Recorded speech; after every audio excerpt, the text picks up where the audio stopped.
Bien, buenas tardes, bienvenido entonces la gente de Base de Datos 2. Estábamos hablando un poco del cronograma.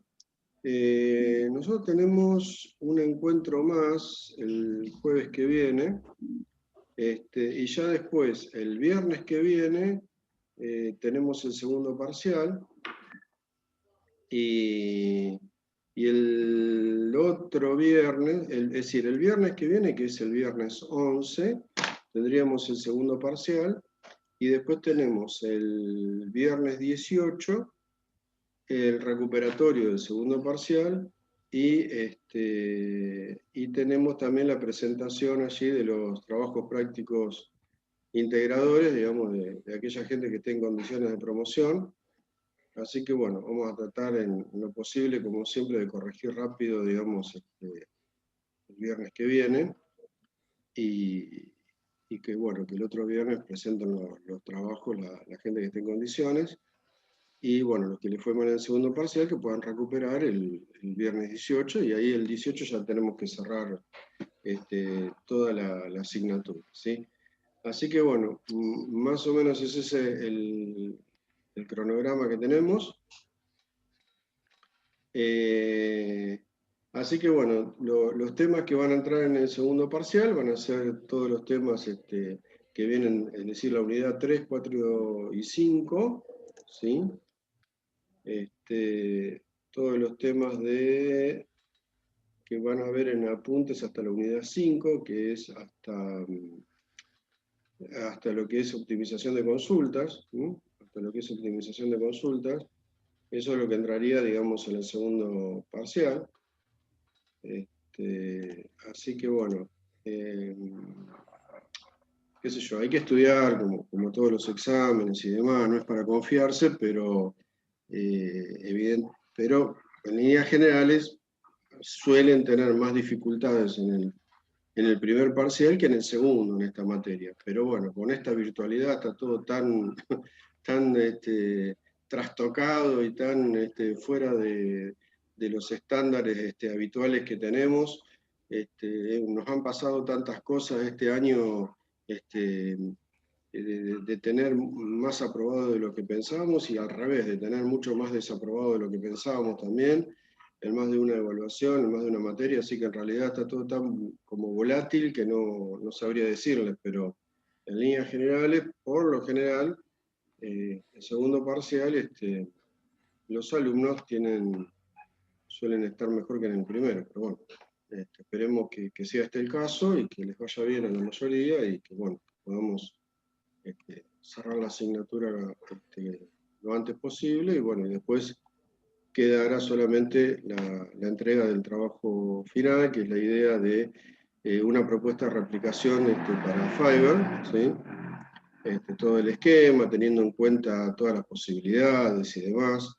Es decir, si pueden implementar algo mejor, si no, por lo menos tener bien claro el diseño, pero tenerlo bien claro, es decir, no vengan con un diagrama y una hojita escrita, es decir, un trabajo bien elaborado, bien pensado, que tenga pensado todas las situaciones que se pueden dar de replicación, si soporta o no fragmentación, este, cómo es la transparencia de la sincronización, cómo funciona todo, cómo se configura, cómo realmente se trasladan las altas, bajas y modificaciones de un nodo al otro, o si tiene algún mecanismo de recuperación, qué pasa si se me cae un servidor, cómo levanto ese servidor que se cayó, cuál es el procedimiento que tiene que hacer el administrador de toda esta herramienta para trabajarlo, para que funcione,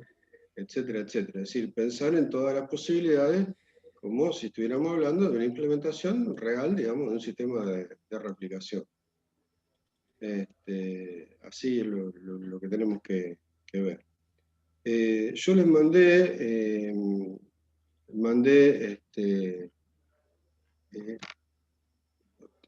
en la semana, si mal no recuerdo, si no se los envío, no hay ningún problema.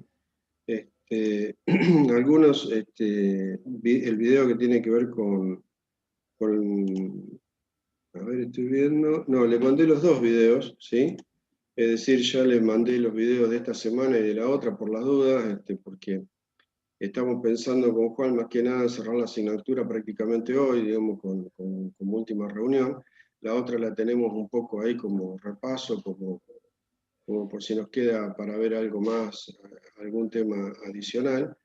Pero básicamente lo de hoy es control de replicación y más que nada trabajar en el tema de replicación de base de datos, ¿sí?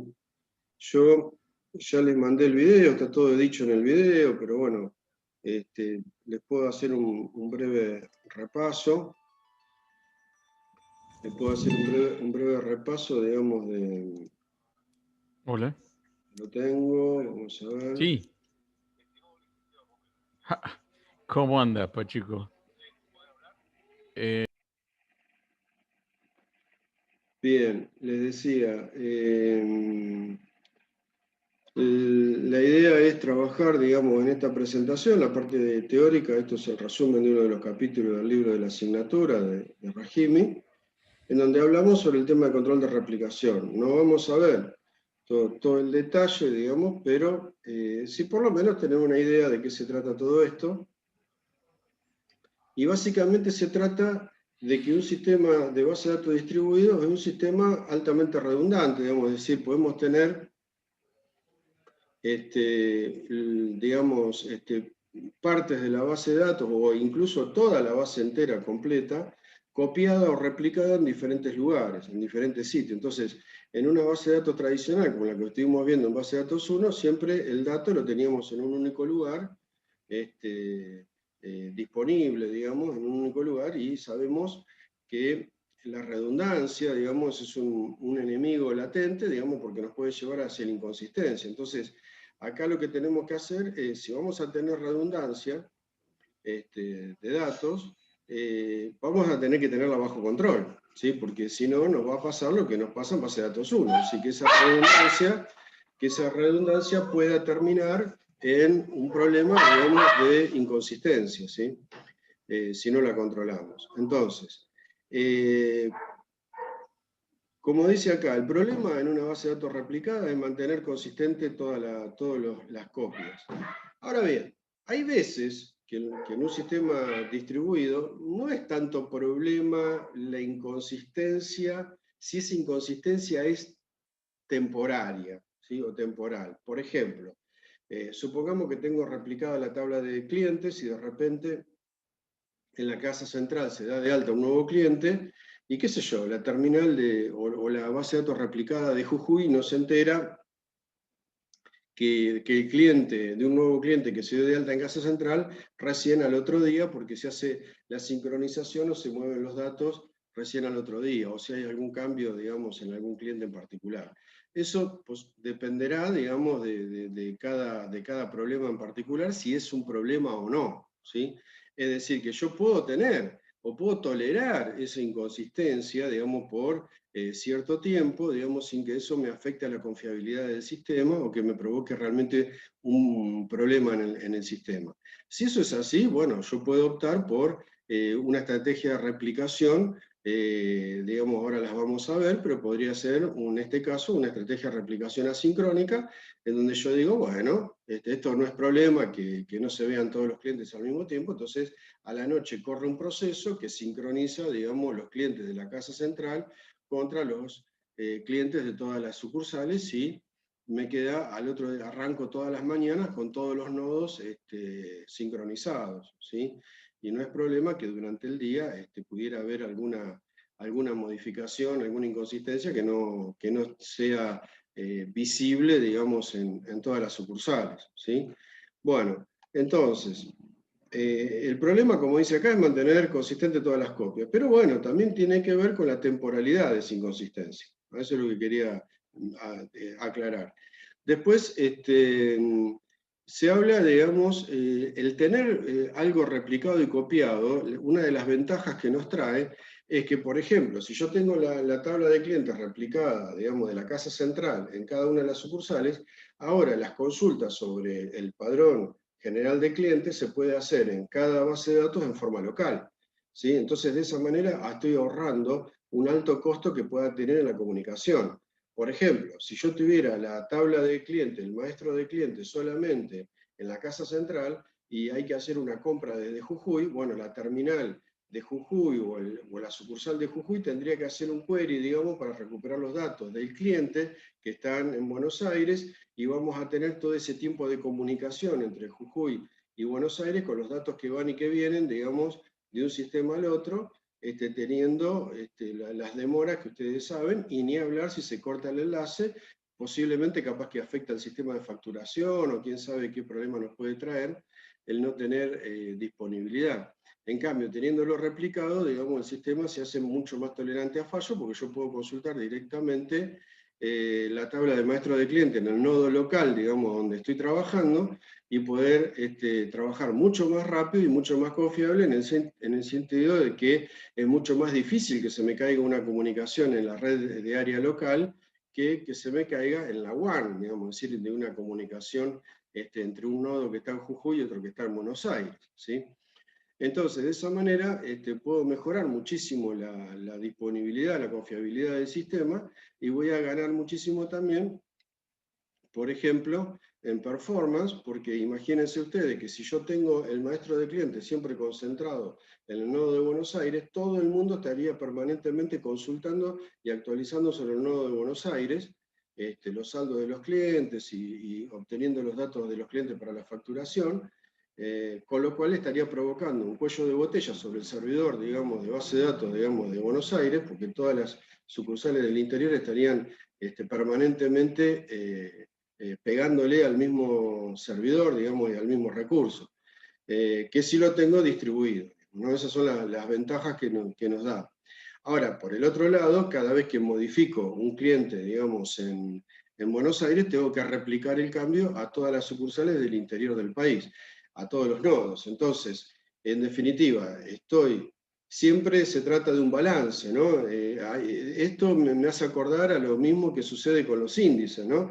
Uno en base de datos puede decir, bueno, si yo quiero acelerar las consultas, vamos a ponerle índices a la tabla, pero cuanto mayor cantidad de índices yo le ponga a una tabla, voy a acelerar las consultas, pero esto es una balanza, digamos, en donde te acelero las consultas y se me caen las actualizaciones. Es decir, en cuanto mejoro el rendimiento de la consulta, estoy empeorando el rendimiento, digamos, de las actualizaciones o de las grabaciones. Acá sucede exactamente lo mismo también, de alguna manera. Es decir, te estoy mejorando muchísimo el rendimiento digamos, para poder consultar los datos de los clientes de forma local cuando los tengo replicados, pero también al mismo tiempo te estoy penalizando, digamos, la grabación o la actualización del cliente, porque ahora tengo que replicarlo entre todos los nodos, digamos, que tengo en las diferentes sucursales que tenga esta empresa, ¿no? Eso también hay que tenerlo en cuenta. Bueno, en los sistemas de replicación tenemos dos grandes grupos, ¿no? La replicación sincrónica y asincrónica, digamos. La idea es bastante sencilla. Nosotros podemos demorar, digamos, la sincronización en el tiempo, cuando estamos hablando de una replicación asincrónica, donde podemos tolerar esas diferencias de valores durante un lapso de tiempo determinado, no hay ningún problema, lo podemos hacer en forma sincrónica. Obviamente, mientras que podamos hacerlo de forma sincrónica, lo recomendable es hacerlo de esa manera. Por ejemplo, uno podría optimizar muchísimo los anchos de banda y demás disponibles, el horario en que uno hace las sincronizaciones y demás. Mientras que en una replicación sincrónica la idea es tratar de que todas las copias tengan todo el mismo valor, digamos, en todas las copias que se encuentren en los diferentes nodos, ¿no? Entonces, básicamente, o bien el dato no está disponible, o bien el dato tiene el mismo valor en todos los nodos. Esa es un poco la idea de la replicación sincrónica. Entonces, si pretendo implementar una replicación sincrónica, cuando yo mando a hacer una actualización sobre una tabla, una simple actualización de un update sobre un registro, sobre una tupla determinada, se tiene que descomponer entonces en una transacción global, digamos, que involucra los diferentes nodos. Si yo tengo 3 sitios, por ejemplo, fíjense en ustedes que un simple update sobre un empleado para aumentar un 5% el salario de este empleado para el empleado número 100, se termina traduciendo, digamos, esa transacción en una transacción global que implica la actualización de ese salario, el aumento de ese salario en un 5% en los 3 sitios que corresponden a este sistema replicado, ¿no? Y se tiene que hacer en los 3 sitios por igual o no se tiene que hacer en ninguno, ¿sí? O no se tiene que hacer ninguno. Entonces, esto tiene un impacto, digamos, en cuanto al algoritmo que vas a utilizar, digamos, que se puede llegar a utilizar para hacer esto, en cuanto a los recursos que se van a tener en juego en este sistema. Por supuesto, de tener un mecanismo que permita esta replicación sincrónica, y por supuesto que va a tener un impacto en performance, porque si en este momento, digamos, no puedo demorar la transacción, sino que la tengo que hacer en el momento que ocurrió el cambio, lo tengo que replicar hasta en todos los nodos, y bueno, si implica una serie de bloqueos en varios lugares, bueno, esta transacción va a replicar esos bloqueos en todos los nodos que tenga la empresa, ¿sí? Bueno, hay diferentes tipos acá de replicaciones asincrónicas. Bueno, no voy a profundizar mucho en cada una de las opciones que hay. Hay diferentes algoritmos. Básicamente la presentación, este capítulo, digamos, de la teoría, lo que hace es describir cada uno de los algoritmos. En el caso de la replicación asincrónica tenemos 3 enfoques diferentes. Copia primaria, n sitios primarios y n sitios pares. Esos son diferentes algoritmos de replicación asincrónica que se pueden utilizar. Ustedes pueden tomar algunos de estos ejemplos o basarse en algunos de estos ejemplos para su propuesta de replicación, ver cómo a ustedes se les ocurriría implementar estos algoritmos en la práctica. Eso puede ser un ejercicio teórico interesante. Después tenemos la replicación maestro-esclavo, que es una de las más utilizadas, es uno de los mecanismos de replicación que más éxito han tenido. Les reitero algo que ya lo he dicho más de una vez, pero recuerden que miren toda la carpeta de apuntes, lo vengo diciendo desde que comenzó esta asignatura, miren toda la carpeta de apuntes dentro de la carpeta de base de datos 2, en apuntes, porque están todos los apuntes, de la unidad 1 hasta la unidad 5, y ahí adentro hay un montón de, digamos, por ahí no lo he mencionado por falta de tiempo en estas reuniones que son tan escasas, para decirles que ahí adentro hay un montón de documentos que hablan sobre diferentes tipos de replicación y demás. Cada unidad tiene los documentos correspondientes. Yo, por ejemplo, me tomé el trabajo de hacer una guía paso a paso, digamos, de la replicación, por ejemplo, en Postgres, bajo Linux, para poder replicar en forma total una arquitectura de tipo maestro-esclavo, ¿no? Que se puede hacer en Postgres, digamos, que requiere una serie de pasos bastante engorrosos en algunos casos, bastante delicados, y el uso de varias herramientas que están disponibles con los entornos Linux habitualmente, y que es una forma de replicación de una base de datos gratuita, porque obviamente en los sistemas propietarios tenemos opciones de replicación que prácticamente son configurables con el mouse. Es decir, no, digamos, tenemos la versión Enterprise de SQL Server de Microsoft, ya tiene toda la propuesta de replicación bajo un esquema digamos, de suscripción. Entonces podemos tener un nodo, digamos, que permite actualizaciones y demás, y después tenemos una serie de nodos que se suscriben y se replican todos los cambios en los diferentes nodos, y prácticamente se hace de una manera configurable, digamos, con las herramientas estándares que trae la base de datos. Pero en el caso de las bases de datos open source, como es el caso de Postgres, por ejemplo, el trabajo es mucho más engorroso y mucho más artesanal, digamos, poder hacer la configuración y permitir un tipo de replicación. Bueno, lo que yo propongo en uno de esos artículos, tengo dos artículos importantes que trabajan sobre eso. Uno es sobre algunas tareas y procedimientos generales que se necesitan conocer y saber antes o durante el proceso de configuración de los servidores para lograr la replicación de una base de datos Postgres. Y después es el tutorial o el documento paso a paso, digamos, que explica la replicación de Postgres, ¿no? En este caso. Está hecho para una versión que para esta altura ya es vieja, pero bueno, debe estar funcionando de manera muy similar en las últimas versiones. Tendremos que hacer un upgrade de todo ese trabajo, que bueno, evidentemente menos de este año todavía hemos tenido tiempo de poder hacer. Pero no importa, más allá de eso, léanlo, revísenlo, traten de entenderlo, comprenderlo, porque pueden caer preguntas en el segundo parcial sobre estos documentos que están dando vuelta.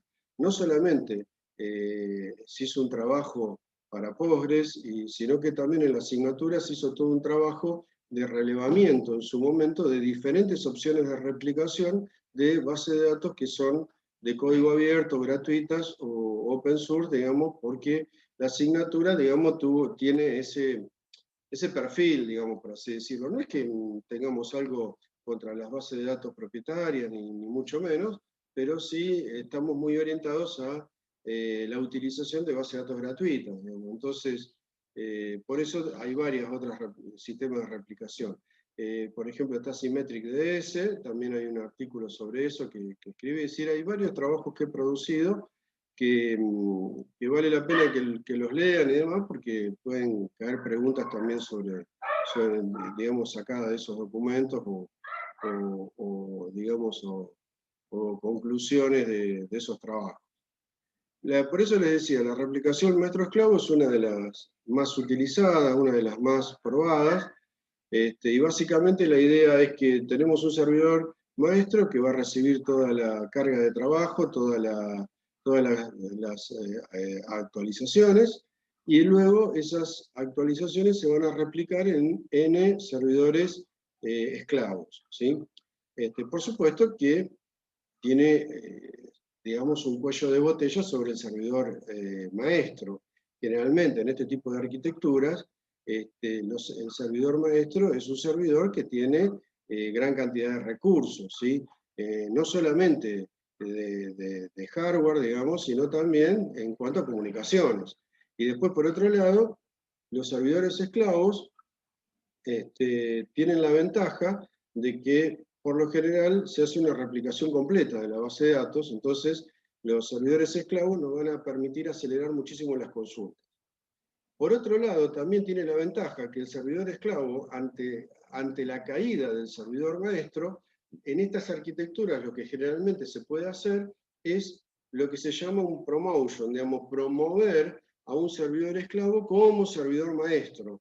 Entonces, como yo tengo la base de datos replicada todo el tiempo, tenemos una gran ventaja que es como tener un backup permanente de la base de datos. Entonces, en realidad, ante la caída del servidor esclavo, a lo sumo podré perder alguna transacción o alguna de las últimas transacciones, pero ante un fallo generalizado, un problema grave en el servidor maestro, yo podría promover a un servidor esclavo como maestro y que la replicación entonces empiece a trabajar a partir de ese nodo como maestro. Entonces, gracias a este tipo de características, esta arquitectura es muy adoptada en muchísimas empresas que requieren tener una alta disponibilidad en sus sistemas, aunque paguemos el costo o el precio de tener este cuello de botella sobre el servidor maestro, ¿sí? Bien, bueno, acá hay diferentes algoritmos también, digamos, para digamos, lo que es una replicación maestro-esclavo, ¿sí? Que acá digamos, se describen, y después se describen algunos otros algoritmos más, el algoritmo de una de dos fases distribuido, y después de consenso mayoritario, ¿sí? Así que bueno, estos son los diferentes algoritmos que tenemos desde el punto de vista teórico en cuanto a lo que lo que se refiere a replicación, digamos, de base de datos, ¿sí? Esto está sacado entonces del capítulo 7, que se llama Control de Replicación, del libro, digamos, de Rahimi, digamos que es el libro base, digamos, de esta asignatura, ¿sí? Así que bueno, creo que esto un poco resume lo que ya les he adelantado, digamos, con el video de control de replicación. Y bueno, entonces, no sé, Juan, si tenés ahí para mostrar algo en cuanto a la parte práctica de replicación, que, Sí. digamos, con algunas de las herramientas que se mencionan ahí en la parte de apuntes de la asignatura. Bueno, yo después todavía no tuve tiempo de mandarles el video que me pasaste. Se lo voy a mandar después hasta a los chicos mañana o más tarde, porque hoy estoy complicadísimo, tengo otras cosas más después de esto, así que estamos medio complicados en el día de hoy, pero bueno, se lo mandaremos mañana seguramente, al video que había propuesto para esto. Y bueno, cuando quieras entonces me decís si... perdón.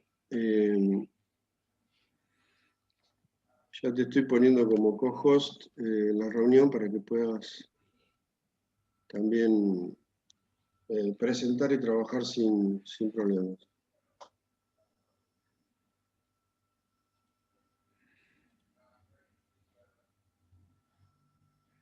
Así que cuando quieras, Juan.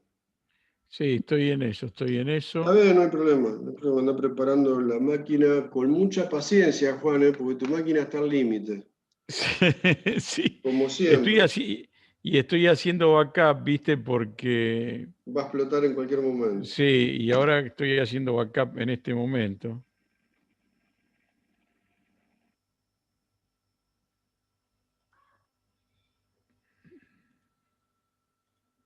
¿Se está viendo?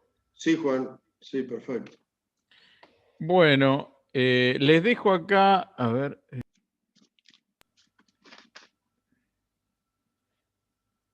Les voy a dejar acá en el chat.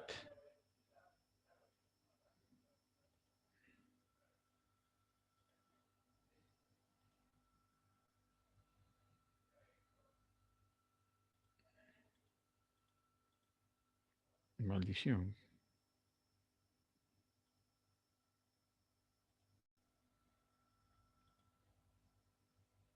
¿Para qué quería dejarles algo en el chat? Y ahora no estoy encontrando, no estoy pudiendo encontrar. Bueno, después se los dejo. Se los pongo acá.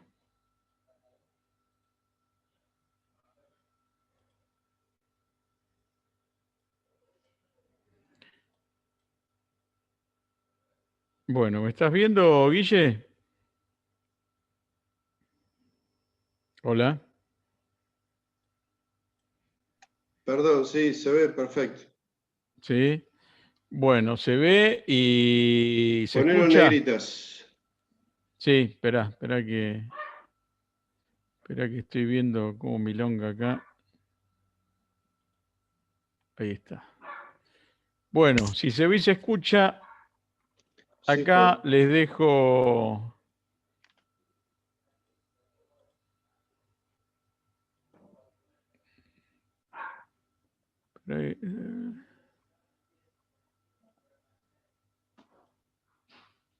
Se me cruzan todas las ventanas acá.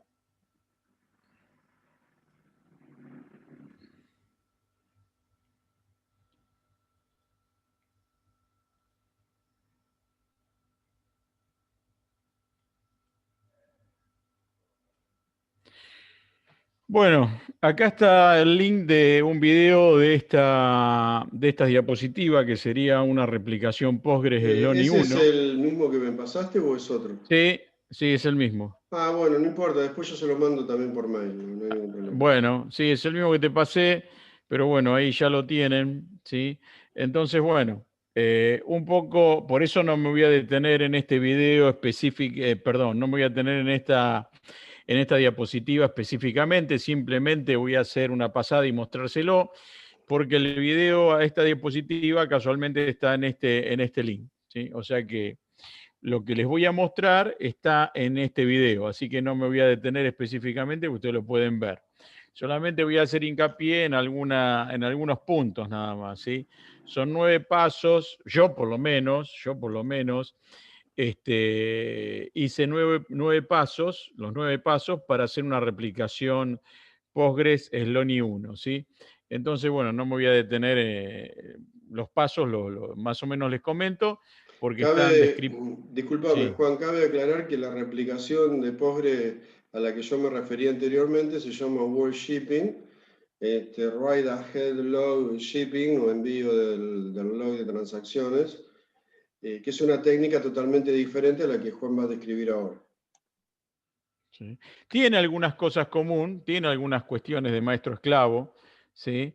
Así que bueno, ahí les dejo el link, hagan una captura de pantalla si quieren o saquen una foto, igual Guille después le va a pasar el link a este Igual video por mail. acá un alumno ya lo pasó por el chat.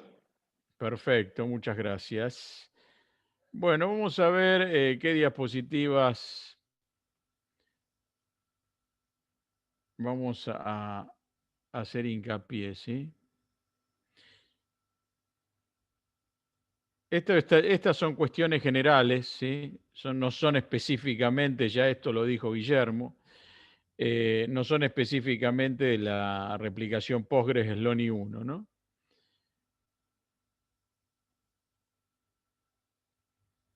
Bueno, esto sí ya es específico de la replicación Postgres. Es una replicación unidireccional, no es una replicación bidireccional. Es la forma más sencilla para hacer una replicación en Postgres, ¿sí? Y es el método de réplica hot standby o réplica unidireccional, ¿sí? El método de réplica unidireccional se lo llama también hot standby. Y bueno, esta replicación unidireccional o hot standby consta de un servidor maestro o productivo y un conjunto de servidores esclavos o standby, ¿sí? Entonces, un poco esto es lo que hablaba Guillermo, ¿no? Un maestro y servidores esclavos. Él también hablaba de promoción, donde si se caía el servidor maestro, ¿sí? Se promocionaba un esclavo como maestro. Así que tiene algunas similitudes. Yo creo que todas las replicaciones tienen bastantes similitudes, ¿no? Entonces, bueno, las características son replicación unidireccional, llamada hot standby, la existencia de un servidor maestro o productivo, la existencia de servidores esclavos o standby, que son casualmente donde se realizan las réplicas. El que tiene la producción es el servidor maestro y los esclavos van a esperar las actualizaciones sobre el maestro, van a ser transmitidas a los servidores esclavos. Entonces reciben todos los datos o las modificaciones desde el maestro, estos esclavos, y ahí se hacen las réplicas, ¿sí? Bueno, una cuestión, un detalle no menos importante, necesitamos tener el servicio SSH, ¿sí? Porque el método se realiza por SSH, o sea, la transmisión, la comunicación la hace por SSH, o sea que es una replicación sincrónica, ¿sí? Es una replicación sincrónica, no es una replicación asincrónica. Entonces, bueno, estas son las características de esta replicación utilizado digamos, con el paquete Sloney, ¿sí? O sea, hay que instalar el paquete Sloney. Eso sería un paso a llevar o a resolver cuando instalas Postgres, ¿sí? Bueno, acá aparecen algunos términos técnicos, la existencia de lo que es un clúster, aparece lo que es un clúster, es digamos, el clúster, digamos, incluye a todas las máquinas que contienen las bases de datos Postgres que intervienen en la replicación. Entonces, con eso armamos un pequeño clúster de máquinas, ¿sí? O mejor dicho, por supuesto, lo armamos con el Sloney y con algunos archivos de configuración, ¿no? Como aparecen en todos los motores de base de datos o famosos archivos de configuración. Entonces, eso casualmente es el clúster. Se arma un clúster de máquinas que son los que intervienen en la replicación, son los que contienen las bases de datos. Después aparece el término de nodo, ¿sí? Cada base de datos a replicar, digamos, está en un nodo, en el nodo es una máquina, sería un nodo del clúster, ¿sí? Y después tenemos el conjunto de replicación, que sería el conjunto de tablas que van a ser replicadas. O sea, no necesariamente vamos a replicar toda la base de datos. Se puede configurar las tablas que ustedes quieren replicar, no necesariamente todas. Pueden ser todas, por supuesto, ¿no? Y en un mismo clúster, por supuesto, pueden haber varios sets, ¿sí? Varios conjuntos de tablas de distintas bases de datos que queremos replicar. Después tenemos el origen, el nodo origen sería, el origen es el nodo principal, o sea, el maestro, y es el único en el cual se puede escribir. En los esclavos solamente reciben información, ¿sí? No se puede hacer actualizaciones sobre los esclavos, porque las actualizaciones que se hacen sobre los esclavos no son replicadas. Entonces, en este caso no conviene hacer una actualización sobre un esclavo para nada, pues si no voy a tener distintas réplicas con distintos datos, ya no serían réplicas, ¿no? Después tenemos lo que es el término suscriptor o suscriptores, que son todos los nodos del clúster esclavos, ¿sí? Y que son los que reciben los datos en la réplica. Y después tenemos el proveedor, ¿sí? Es un nodo suscriptor esclavo que sirve como proveedor para un conjunto de nodos en el clúster. Actúa como un nodo de origen, pero no se permite ninguna aplicación, no se permite que las aplicaciones se escriban en él. O sea, un nodo suscriptor se elige como proveedor, que sería el que distribuye los datos, ¿sí?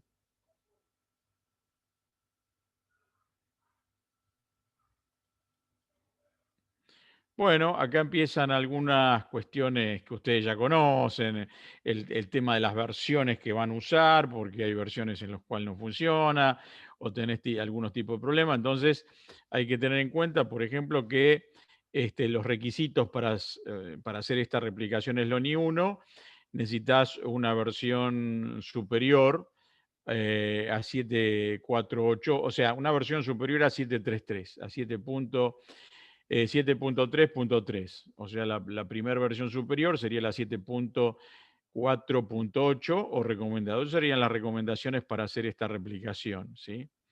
Bueno, y después, por supuesto, que aparecen todas las cuestiones de configuración de los archivos de configuración de Postgres, que ahora en el video está, la descripción en detalle de qué archivos hay que tocar, qué líneas hay que agregar, pero lo primero que hay que hacer es verificar que Postgres esté aceptando conexiones, ¿sí? Y por supuesto que hay que definir la estructura del clúster. Hay que definir el clúster, hay que verificar en los archivos de configuración de Postgres que esté aceptando conexiones, ¿sí? Como dijimos antes, hay que definir el conjunto de tablas que queremos replicar. Y las tablas relacionadas a las que, esto ya lo tienen bastante claro, el tema de las claves foráneas. O sea, si vas a definir un conjunto de replicación, bueno, por supuesto que deberían estar todas las tablas relacionadas, ¿no? No podemos dejar fuera del conjunto del conjunto de tablas que se va a replicar, todas las tablas relacionadas a través de claves foráneas, ¿sí? Eh, bueno, hay que definir la zona horaria, eso la verdad, medio como me llevó un poquito de tiempo descubrir, me estaba dando un error. Bueno, el problema era ese, casualmente, que en todos los nodos tengo que definir la misma zona horaria. Entonces, bueno, ese fue un tema, es lo que nos pasa a todos, vieron que por ahí no anda, y bueno, tenés que estar ahí buscando el problema. Así que bueno, es para tener en cuenta. Una de las posibles fallas que pueden ocurrir después que está todo instalado, todo armado, es que los nodos no tienen la misma zona horaria, entonces no funciona. Bueno, eso se setea en el archivo de configuración postgresql.conf, ¿sí? Entonces, en todos los postgresql.conf que van a intervenir en la replicación, algún dato a tener en cuenta es configurar la misma zona horaria, ¿sí? Bueno, hay que este es otro tema también, no es todo tan automático, hay que crear la base de datos y el esquema de la base de datos en todos los nodos, ¿sí? O sea que eso lo tengo que hacer antes de la replicación, crear la base de datos y el esquema de la base de datos lo tiene que ser idéntico en todos los nodos, si no también falla, ¿sí? Eh, bueno, Slony utiliza una aplicación llamada Slonic, ¿sí? Esto también tiene algunos inconvenientes que cuesta un poquito descubrirlo, pero bueno, en el video está, así que está explicado. Son aplicaciones de consola, Slonic y Slony, ¿sí? Son aplicaciones de consola que hay que ejecutar desde de la consola del DOS para el Lonic en este caso, para inicializar y moldear y actualizar las bases de datos en el clúster. Y para que Loni funcione, el Loni creará tablas en la base de datos que participa en la replicación, ¿no?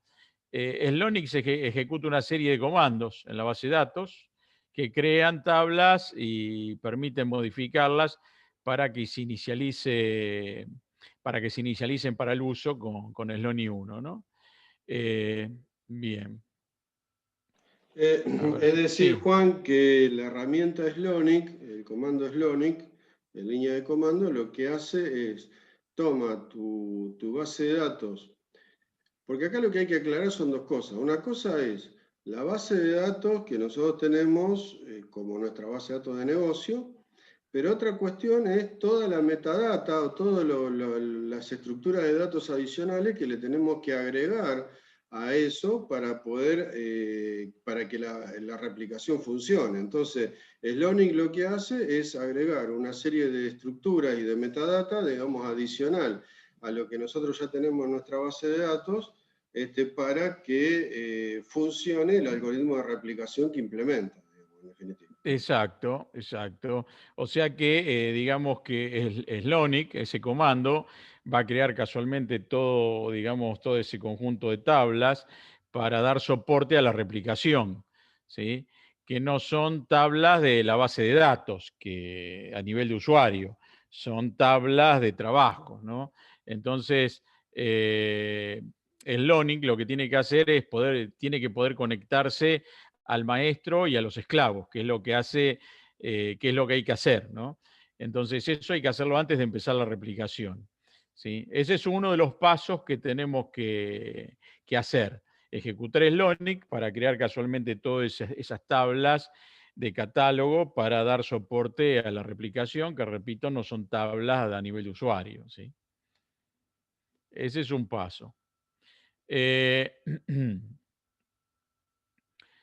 Entonces, el Slony no puede copiar el esquema y los cambios de esquema. Para esto hay que inicializar Slony, debemos copiar una DLL, ¿sí?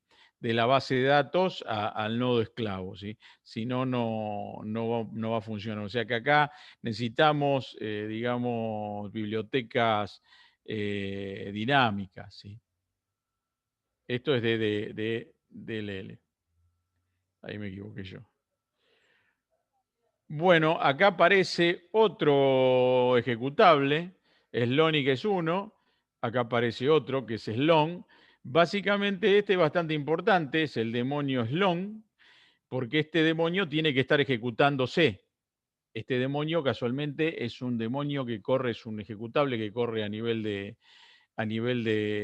consola, tiene que ejecutarlo en la consola. Sí, y este casualmente, No sí, sé si todos los alumnos entienden lo que es un demonio. bueno, contale. Bueno, un demonio es un proceso, digamos, que corre en forma continua en la máquina. Generalmente son procesos que tienen una menor prioridad que otros procesos interactivos, pero que están corriendo permanentemente en la máquina. Sería algo así como un proceso servidor, digamos, que está permanentemente trabajando en la máquina, ¿no?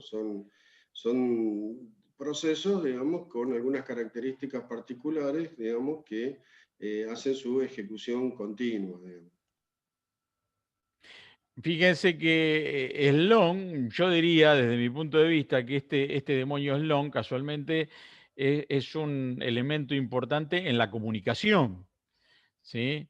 Básicamente, Slon seguramente, no lo conozco, no conozco el código de Slon, pero seguramente este Slon lo que usa es socket y habría que ver si está usando RPC de bajo fondo. Pero seguro que está haciendo una comunicación por socket, porque casualmente es el que envía los datos a los nodos esclavos. ¿Sí? Entonces, la única forma de enviar, no, enviar datos a otra máquina es a través de socket, es utilizando socket. Así que sería bastante interesante ver el detalle o el código de este demonio Slong o buscar algún tipo de apunte o de documento que nos explicara un poquito más Slong. Porque yo creo que es esencial, yo creo que es parte de la esencia de la replicación, casualmente es Slong, que es el que envía todo por la red, ¿no? Y para eso seguramente está usando socket. Me parece que no puede ser de otra manera, ¿sí? No creo que utilice RPC, no creo. Sinceramente me parece que está utilizando socket, pero eso es mi punto de vista. Pero seguro que es importante en la replicación. No funcionaría sin Slom, porque es el que envía los datos a través de la red, ¿sí? Bueno, después acá está la forma de ejecutarlo, ¿no? El nombre de la base de datos, el usuario, la clave. Eso lo vamos. En el video está explicado, está en ejecución. Bueno, paso 1. Este sería el primer paso entonces. Este sería el primer paso. Eh, en la máquina, por supuesto que en el video, yo estoy utilizando un maestro y un esclavo nada más, ¿no? Si hubiera más de un esclavo, también habría que hacer este paso 1 en todos los esclavos. Básicamente, este paso 1 hay que hacerlo en el maestro y en todos los esclavos, ¿sí? Entonces, básicamente lo que hace acá es permitir o declarar, mejor dicho, declarar los nodos que se pueden comunicar, ¿sí? Para esto tenemos el IP, ¿sí? Donde está corriendo el esclavo y donde está corriendo el maestro, ¿sí? Así que fíjense, en el maestro, en el archivo pg-hba.conf, tienen que agregar entonces la ubicación en el clúster del maestro, tienen tienen que declarar la ubicación del esclavo, ¿sí? En el clúster. Bueno, esta no hace falta, es una base de datos Postgres, pero básicamente lo importante sería esto, la ubicación en el clúster o en la red, ¿sí? Del maestro y del esclavo. Si hubiera otro maestro, acá habría que declarar todos los esclavos que están en el clúster. Y en las máquinas esclavo también, hacer exactamente lo mismo, ¿sí? Esto es lo importante. Postgres me quedó en el archivo, pero no necesariamente hay que declararlo. De hecho, debería estar declarado, ¿no? Bien. Paso 2, o sea, el primer paso es meterse en el archivo de configuración pg-hba.conf y declarar las ubicaciones de todos los nodos de todas las máquinas, ¿sí? En la red. El paso 2 es verificar en Postgres si está aceptando conexiones. Este es otro archivo de configuración, es el archivo de configuración postgresql.conf, y esto también hay que hacerlo en la máquina del maestro y en la máquina de todos los esclavos si los hubiera. Lo único que hay que hacer es escribir esta línea, ¿sí? Es escribir esta línea y esta línea le está diciendo al Postgres que lo que puede hacer es aceptar conexiones externas. Es lo único que hay que hacer en el archivo Postgres, si mal no recuerdo, postgresql.conf, ¿sí? Además, perdón, además de la zona horaria, ¿no? Además de la zona horaria. Este sería el paso 2, son 9 pasos. Paso 3, ¿sí? Esto está en el video, todos los pasos están en el video, así que ustedes los pueden ver ahí, más en detalle. Bueno, por supuesto, este paso 3 lo vamos a hacer con el pgadmin 3, que es el cliente de Postgres, ¿sí? Entonces, con el cliente de Postgres tenemos que crear en la máquina maestro una conexión al IP del maestro y al puerto de Postgres, ¿sí? Tenemos que crear una base de datos y una tabla para realizar el ejemplo. Yo creé una base de datos con una tabla nada más. Ustedes pueden ir más allá y crear todo un esquema relacional más importante. En el video yo creé solamente una base de datos y una tabla. Y por supuesto que con el cliente de Postgres, el PGAdmin 3, también en el esclavo, hacer exactamente lo mismo, ¿sí? Crear una conexión al IP del esclavo y al puerto de Postgres, y también crear la base de datos con las tablas con el mismo nombre que usó en el maestro, ¿sí? Yo usé el mismo nombre, le soy sincero, no probé usar nombres distintos. Seguramente hay que cambiar, después hay que crear algunos archivos de configuración que ya no pertenecen a Postgres, sino que pertenecen al Slonny 1. Y bueno, seguramente el hecho de tener nombres distintos van a tener que trabajar un poquito más en esos archivos de configuración de Slonny, que repito, no pertenecen a Postgres, ¿sí?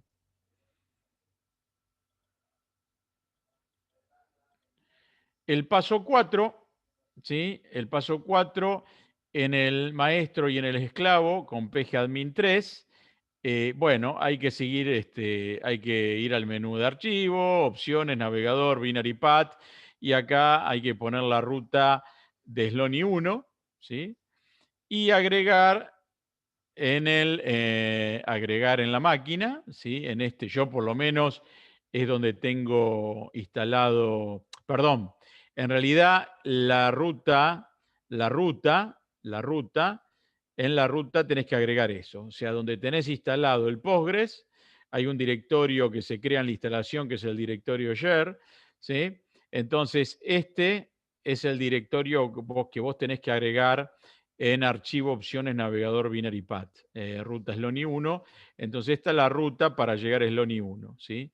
Que esto lo crea en la instalación de el Postgres y en la instalación del Slonny 1, ¿sí?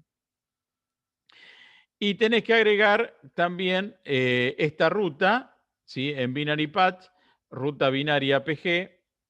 Entonces tenés que agregar la ruta al directorio bin también de la instalación de Postgres, porque ahí casualmente en barra bin es donde están los ejecutables Slonic y Slon, ¿sí? Entonces, bueno, el Postgres necesita saber la ubicación del Slonic y el Slon. Paso 4, paso 5. Bueno, esto ya no depende de Postgres ni de Slonny, esto ya es Windows, ¿sí? Esto ya es en el sistema operativo Windows, donde si ustedes usan Windows para anfitrionar el Postgres, yo usé Windows, que es bastante más simple que en Linux, pero lo pueden hacer en Linux, ¿sí? En este caso, en el anfitrión, en el sistema operativo anfitrión de las bases de datos y del Postgres, hay que establecer las reglas de cortafuego, ¿sí? Para TCP/IP, habilitando los puertos de Postgres, ¿sí? Y que sean de dominio privado y público. Esto lo van a hacer en el panel de control de Windows, siguiendo los caminos o las opciones que están acá, ¿no? Panel de control, firewall de Windows, configuración avanzada, reglas de entrada, nueva regla, puerto TCP, puertos local específicos 5432, que sería el puerto de Postgres, permitir la conexión de dominio privado y público, ¿sí? Y le ponen el nombre a la conexión, le puse Postgres y finalizar. Eso también lo tienen que hacer en el maestro y en todos los esclavos que intervienen en la replicación. Paso 6, bueno, quizás es el paso menos conocido. Entonces, en el maestro hay que crear un script, le pueden poner el nombre que quieran, es un .txt,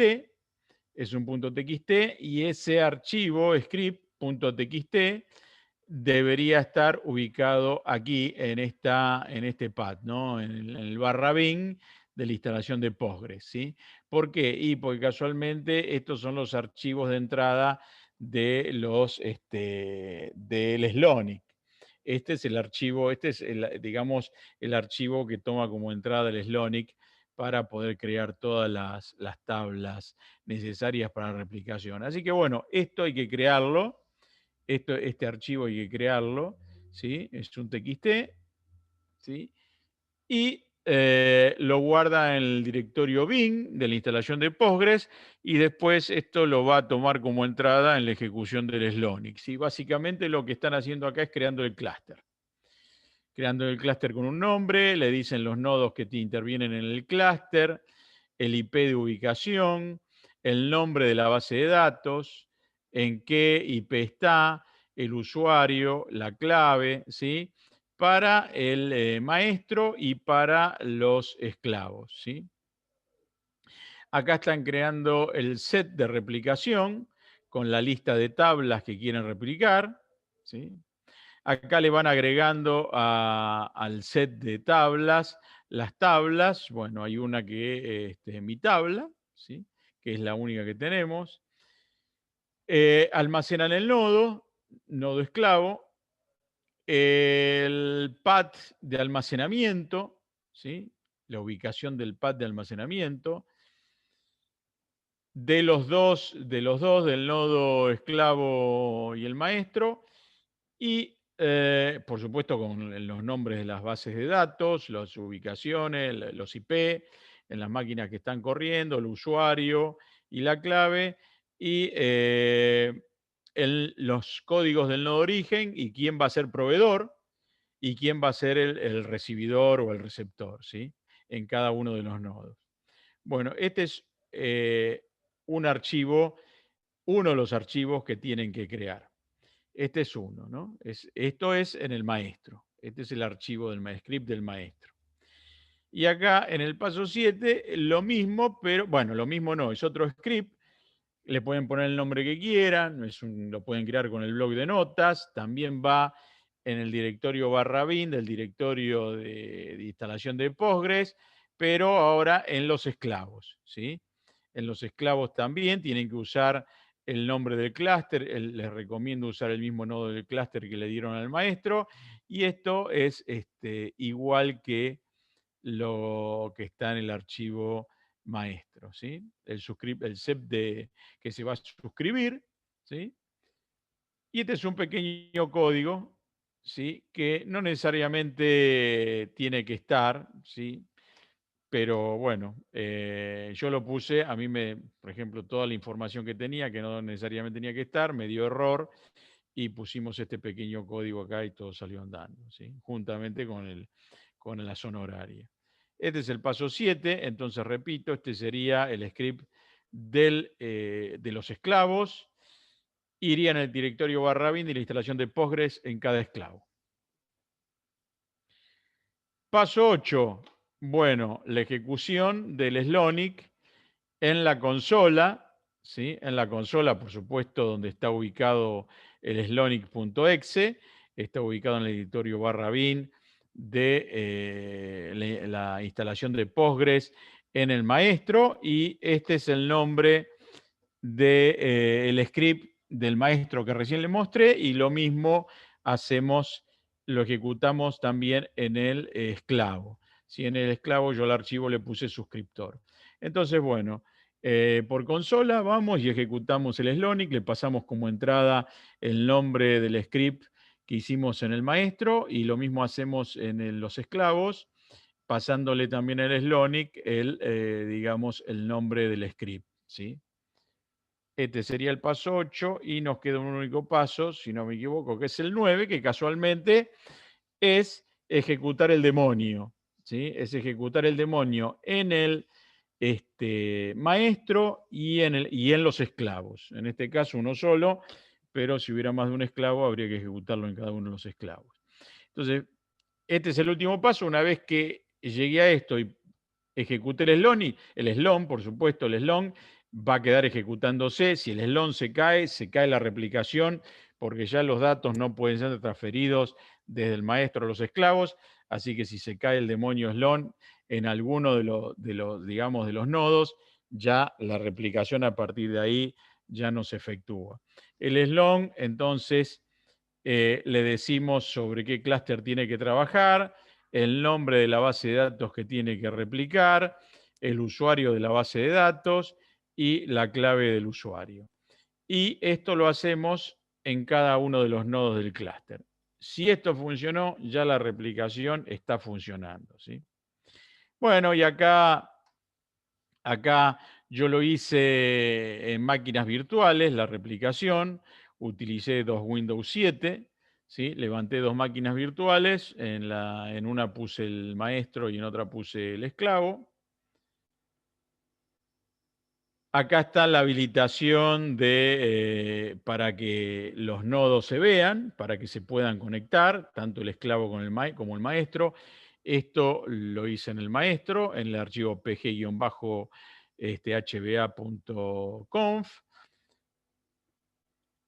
En el esclavo también hicimos lo mismo. Después habilitamos el listen address para que tanto el maestro como el esclavo acepten las conexiones. Este es el archivo eh, eh, postgresql.conf, ¿sí? Bien, acá registramos, hicimos una nueva registración para el servidor, ¿sí? En el maestro. Acá creamos la base de datos y creamos la tabla ejemplo. Acá en el esclavo creamos una conexión, ¿sí? Esto lo hacemos con el pgadmin 3, ¿no? Hay que crear una conexión. Bueno, en Firebird también, en MySQL también, cada vez que queremos usar o crear una base de datos hay que crear una conexión. Lo que pasa que, bueno, hay que ponerle los IP de las máquinas donde están corriendo los nodos y el puerto de Postgres, ¿no? Esto lo hacemos con el pgadmin 3, con el cliente de Postgres. Bueno, acá creamos en el esclavo la base de datos y la tabla. Bueno, acá era donde teníamos que poner la ruta de acceso, ¿sí? La ruta de acceso que nos permitía compartir en el directorio. Digamos, la ruta es casualmente todo el path para llegar al directorio share donde se va a compartir. Y después ponemos la ruta binaria también para que se conozcan dónde están el Slonic y el Slon. Y bueno, ahí terminé la diapositiva. Ahí no puse ahí terminé la PPT, no puse las imágenes de la ejecución del Slonic, ni la ejecución del Slon, ni la prueba, pero en el video está la ejecución del Slonic, está la ejecución del Slon, el maestro en el esclavo desde la consola, la información que muestra, no se asusten, el Slonic va a scrollear la pantalla tirando información y el Slon también, del lado del maestro y del esclavo. Y después ya pueden, digamos, hacer actualizaciones en la base de datos del maestro y automáticamente se replica en el esclavo. ¿Sí? No es muy, desde mi punto de vista, es bastante manual. Digamos, no es tan automático. Ustedes ya lo tienen como experiencia, ¿sí? A ver si puedo... esperen que quiero maximizar la pantalla. Bueno, no sé dónde está la opción de maximizar la pantalla. Hola, ¿me están escuchando o cayó el meteorito? Te estamos escuchando perfectamente, Juan. Ah, menos mal, menos mal. Ah, bueno, menos mal. Ahí estoy con... Sí. Tengo el sol. Eso da un efecto especial a la presentación. Sí, no sé dónde ponerla, pues donde la pongo me deja ciego. Pero que ilumine el teclado, nada más, no necesito otra cosa. Bueno, hasta acá entonces, después les toca ver el video y le diría que intenten hacer, lleva tiempo porque empiezan a ponerse detalles, que no Sí, funciona nada, sí, no hasta hay que todo, problema. eh, primero tenés que resolver el problema de networking, digamos, de que realmente las máquinas Claro. se vean, funcione bien, que el SSH ande bien también, que esté todo perfecto eso, y después empezar sobre todos los servicios básicos de red y todo lo demás, empezar a construir toda la replicación, ¿no? Tener los Sí, servidores instalados. donde en el maestro, donde en el script del maestro o el esclavo metiste una coma, un punto, una doble comilla mal, ya no te anda nada, ¿viste? Así Sí, que no, es tenés que empezar tremendo. a rastrear el tema. Pero bueno, eso lo vas a ver, esos errores los vas a ver en el Bueno, slot, eso, Juan. eso también se plantea en la teoría, que otra de las desventajas o otro de los problemas de todo esto es la falta de estándares, la falta de herramientas así, más todavía si te vas a manejar en estas bases de datos, ¿no? En bases de datos gratuitas y demás. Y además que una vez que tengas armado todo esto, necesitas gente capacitada para hacer el mantenimiento y el seguimiento de todo esto. Si antes para una base de datos centralizada se necesitaba un buen DBA, un buen administrador de base de datos. Bueno, imagínense ustedes ahora en un sistema distribuido donde tenés múltiples bases de datos que se pueden romper, que puede haber problemas y que puede necesitar un mecanismo de backup y de recuperación que permita a la organización digamos, salir andando ante cualquier eventualidad que pueda tener, ¿no? Es decir, se complejiza muchísimo la tarea del DBA, ¿no? Pero bueno, por otro lado también es otro valor agregado el que da un sistema distribuido a una organización que naturalmente está distribuida geográficamente en diferentes partes del país, por ejemplo, o del mundo, ¿no? Así que esa es la situación, digamos, ¿no? Pero bueno, de todas maneras, los sistemas distribuidos se están imponiendo, digamos, los sistemas son distribuidos hoy en día, hasta los propios sistemas de gestión que estamos haciendo ya hoy en día se programa todo distribuido. Así que bueno, los sistemas distribuidos llegaron para quedarse y bueno, y ahora todo esto también se ha trasladado a los sistemas de base de datos.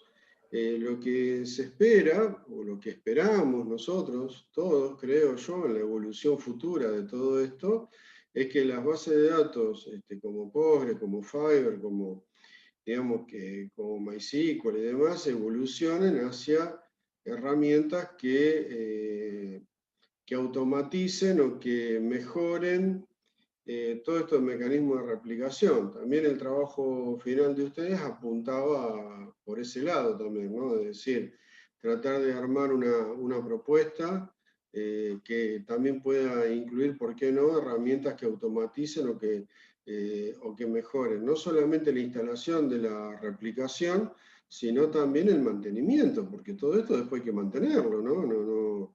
No es tan sencillo. Y además también digamos, de que no, de que se trata, digamos, no de, los ejemplos que estamos viendo acá son bastante simples, bastante triviales, pero en una situación real, en un sistema grande, con muchas tablas, bueno, imagínense ustedes que los archivos de configuración van a ser mucho más grandes y bueno, y si no tenés una herramienta que automatice todo esto, las posibilidades de error o de fallo o de que te quede mal un punto y coma, algo mal puesto, digamos, dentro del archivo, digamos, se multiplican esas posibilidades de error y bueno, nos pueden hacer renegar un buen rato hasta darnos cuenta en dónde metimos la pata, digamos, ¿no? Así que bueno. Perfecto, entonces.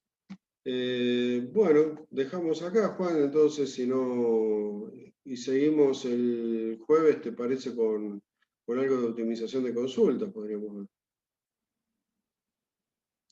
Tenés el micrófono cortado, Juan. No, te decía que, bueno, yo Tenías tenía. el micrófono Sí, cortado. sí, sí, sí, sí. Bueno, te decía que, bueno, si querés, veíamos un poco de optimización de consultas ahora, pero vos me decís si que el jueves hay clase. Sí, digamos, el jueves tendríamos clase, la última, que podríamos hacer, en realidad nosotros ya, yo diría de hacer algo corto de optimización de consulta, como para Ajá. cerrar el tema, porque ya pasamos los videos, ya pasamos la información, todo.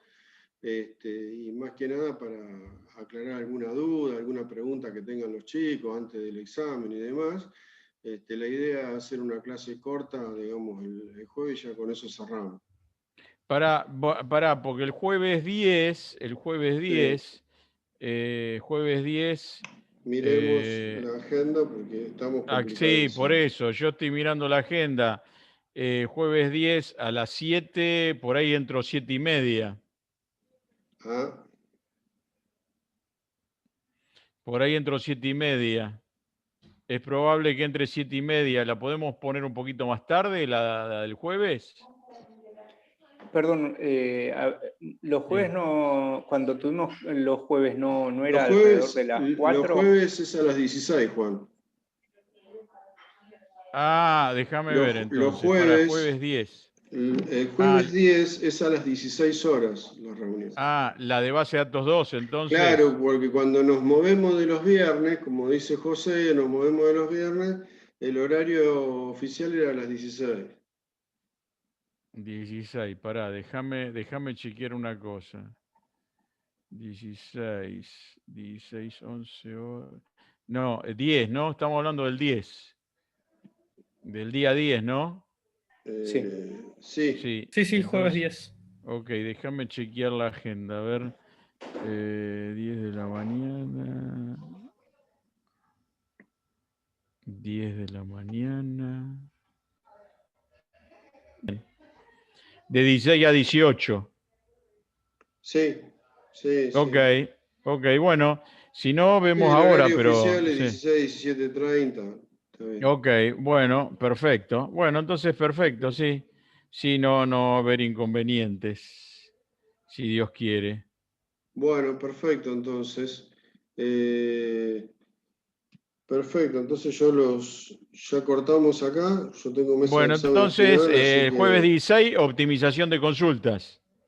sí, podríamos hacer un repaso de eso y Ok, alguna duda que tengan los chicos y con eso ya cerramos. bueno, ok, perfecto. Bueno, Bueno, muy bien, entonces muy bien, muchísimas gente. gracias. Esto fue todo, entonces nos Por vemos su... el próximo jueves y el viernes tienen el segundo parcial y el otro viernes el recuperatorio y TP integrador, digamos, aquellos que Sí, van de a presentarse. paso les digo, no se olviden de mandarme los TP, que solamente recibí del trabajo práctico 3 de soccer, recibí uno nada más. Si me mandó más de uno el trabajo, no lo recibí, así que me lo envía de nuevo, pero uno Ah, bueno, recibí. pasámelo, Juan, así le desapruebo todos los exámenes. ¿Sí? No hay ningún problema. Es simple esto. Bueno, así que manden el TP3, manden el TP3 de socket, por favor. ¿Eh? Bien. Ahora, perdón, el que me lo mandó todo el equipo trabajó ahí, ¿no? Porque todavía no lo vi. Bueno, listo, entonces nos vemos el próximo jueves. Muchas gracias.